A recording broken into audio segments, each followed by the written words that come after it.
If you want to know how to set a nickname in Instagram chat on your iPhone or Android, for that first you have to open up your Instagram. Now just hit the chat icon in the top right corner. Find the person you want to set a nickname for and go into their chat. Then click on their name at the very top and then you will see nickname option. Go ahead and select that. If it's your first time, you might see a little pop-up. Now you will see two options, one for your nickname and one for your friends.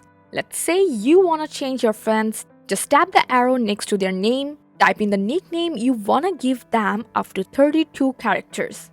Then press done and that's it. The nickname is now set up in your chat. Both of you will be notified that a nickname has been set. Isn't it real easy? I hope this guide helpful. Like the video and subscribe for more tips.